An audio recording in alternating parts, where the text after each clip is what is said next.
The phrase "never forget" often describes how people feel about 9/11, but for a Fairborn father, it is much more personal. When the Twin Towers fell 10 years ago, Jesse Snow joined the Army to fight the war on terror. He didn't make it home, and as Anthony Kiko discovered, he left a void his father is still trying to fill.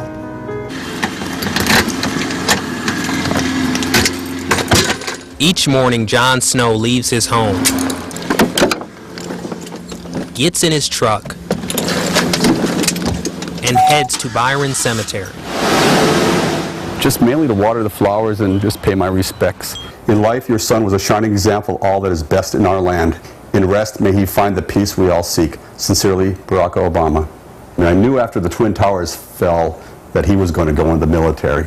But John didn't know his son Jesse Snow would die in Afghanistan, and he'd be left with only medals.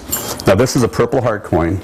And memories. I always think of my son and that little red stool right there because that's where he sat on and where we talked.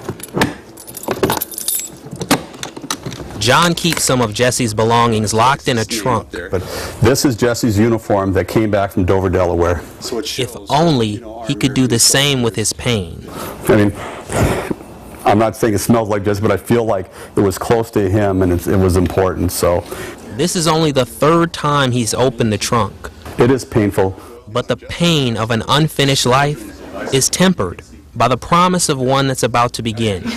Jesse's brother is about to become the father of a baby girl. And she'll know exactly who her uncle was and what a hero he was. A hero whose compassion was captured in life and carried over to canvas in death. But he was going to make the country a lot better for just the average child.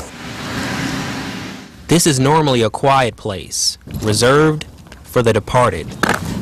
Specialist Jesse Adam Snow, born April 18th, 1985, killed in action November 14th, 2010. John says November 14th was far too soon for Snow to fall. I love my son so much, you'll never know. And see, I'm pretty good at it. I don't normally do this. I do it by myself, but I miss him.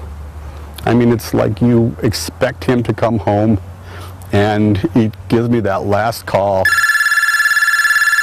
That last call was on Veterans Day, 3 days before a dangerous mission. I said, "What's wrong, Jesse?" He says, "Dad, it's going to be bad." According to reports, Jesse's unit was ambushed. He was killed while using his body to shield a wounded soldier. He was a hero that day on November 14th. Jesse was awarded the Silver Star. I'm very proud of you. You were a good soldier. The rest of the Snow family doesn't know John visits Jesse's grave every day. It's a discreet ritual between a father and son. And every little tear I shed for you, my son. So, I love you, Jesse.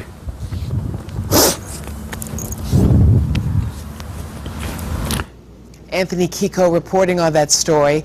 In honor of the 10th anniversary of 9/11 and Jesse, the Snow family donated $1,000 to the Fairborn Memorial Project.